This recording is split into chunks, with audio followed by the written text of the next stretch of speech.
Hey, what's up guys? Today I'm stoked to be showing you a sweet little plugin called the AmpKnob RevC from Bogren Digital.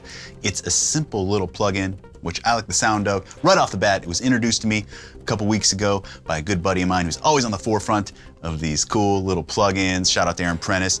Anyways, a lot of plugins have so many dials, so many parameters, so many effects, so many things you can manipulate that can oftentimes, in my opinion, get in the way of creativity and inspiration and things like that. So when I saw this plugin that just had one knob, well, and a switch, you can turn that off to bypass it, turn it back on like that, but who's gonna do that anyways? You want it on, you have it on. So anyways, it's got one knob, which made me curious, what does it sound like? And the thing is, it just comes preloaded with a rad sound right off the bat. And that one knob here that you can adjust just dials in the amount of gain that you have. And it's even got a little notch there that Jens Bogren, the creator of this plugin, thinks sounds best. I've got it turned up all the way because that's where I thought it sounded best in the couple minutes that I've just played with it. So anyways, let's play with it right now. I'm just gonna jam around, show you how it sounds, and then I'm gonna take you into a real mix and apply it to a song that I had already put together, and we'll compare it back to back with the tones I had already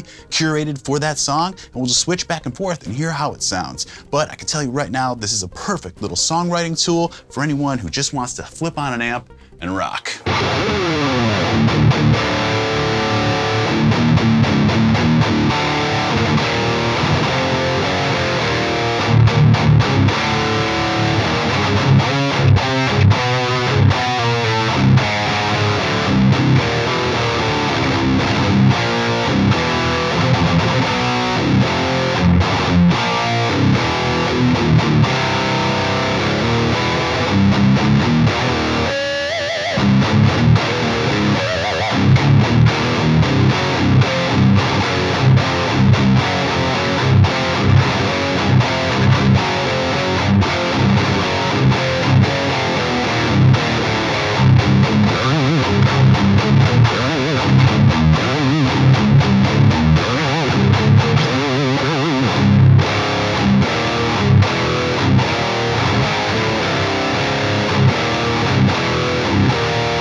Pretty rockin', pretty thick. Now, let's check it out in a mix, talk more about it. Okay, so this is what the plugin looks like. No sponsor or anything, by the way, just something I liked when I came across it, and things like that are what I like to share here on the channel. So if you're still with me, I appreciate it, and please consider subscribing if you're new to the channel or haven't done so already. But here we are in a Pro Tools session for a little song and video I put together a few months ago that I called A Little Lick I've Always Loved. Let's hear what it sounds like. With my setup, none of these amp knobs I have in here right now are active. 3 of them on the 3 guitar tracks are bypassed. I'll explain all this. Let's just get a feel for this tune.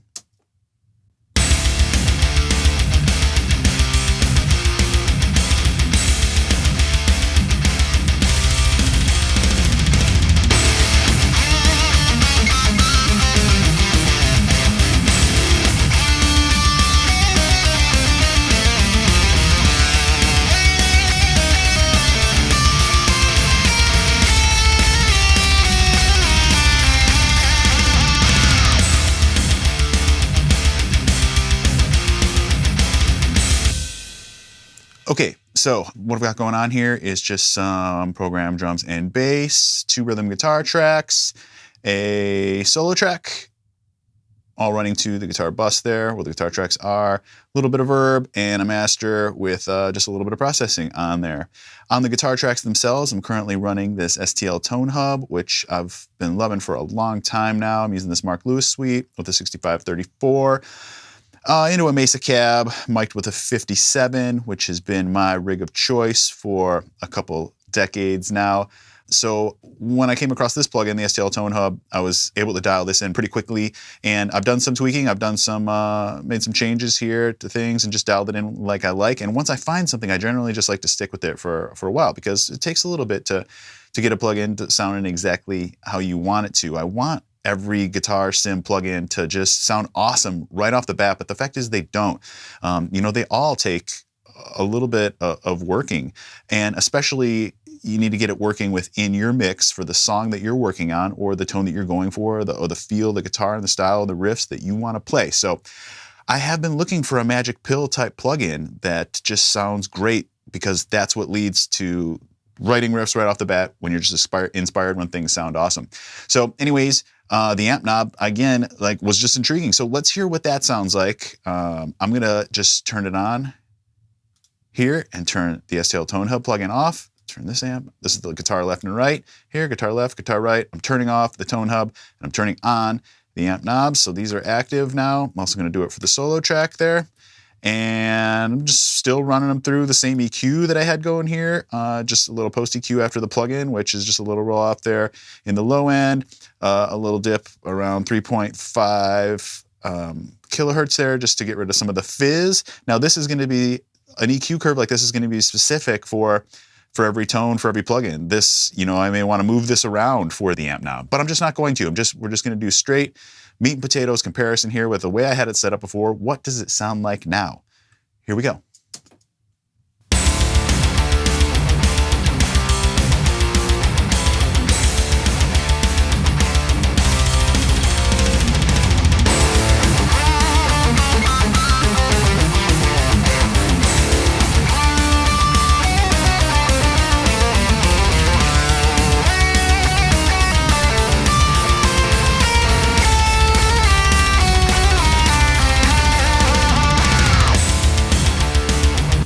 Okay, so drier, I think, right off the bat. Probably could use some volumes. Just turn this, I had my guitar bus there down 3 dB. Let's just put it at unity there and just see what the difference is.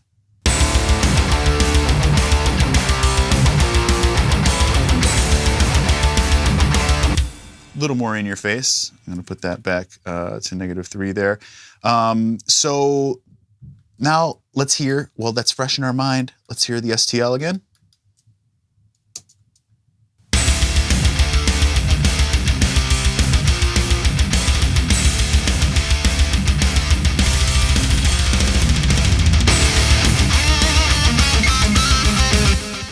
Okay, so I think that sounds better. But again, I've spent time dialing that in and got it right for this mix, for this vibe, for the, when you plug in, you start jamming around, you get a tone going and stuff like that. So that was developed to develop this song. Now, fortunately, I found this sound that I like, and it works well with the drum sounds that I like and the bass sound that I like. So when I'm putting together songs, writing little demos, doing anything like that, I've got just a quick formula that I can throw together that I know how it's going to sound every time, and that's consistent, and that's a beautiful thing to be able to achieve. A great starting place, I must say, is with this AmpKnob, because it sounds great. Now, it sounded better, but let's switch back one more time, and now that our ears have adjusted back to my voice, we've kind of forgotten what it sounded like, it's probably not going to sound too bad.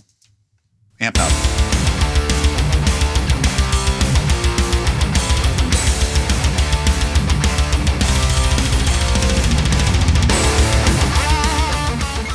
So this would definitely work, and I could easily start writing with this thing, and I think it's pretty sweet. So none of these plugins are a magic pill, but I've got to say that I think this AmpKnob plugin is the closest that you could get to a magic pill. Just to reiterate that I've always wanted a plugin that you could just open up and it sounds awesome right away, and you don't get caught up in manipulating things to get it to sound a certain way. This is kind of like, here's what you have. You can certainly manipulate it more with post-processing in your DAW or something if you like, but it limits you to just that knob, how much gain you want with that one knob. And I like that. I back this plugin, and I think it is a great tool that people should invest in. You can get it from bogrendigital.com. I think it's around $50. It's got a free trial. I did the free trial and I just ended up buying it because I think it's sweet, and I wanted to show it off here again because I only like to show off stuff that I like here. This is a cool thing I recommend for people to just check out if you want a quick, sweet guitar sound. The AmpKnob RevC has my stamp of approval. I hope you guys enjoyed this little test back and forth. I could have gone into a lot more detail, I suppose, but wanted to make it as quick and easy as possible because that's what this plugin is about. Give the video a thumbs up if you've made it this far, and if you have, I appreciate it. Please check out some more content here on my channel, unboxings, more production audio type stuff like this, my Everything You Love show, playthroughs of a bunch of cool songs, all sorts of stuff. Subscribe if you're not, and I hope to see you on the next one. Thanks, guys.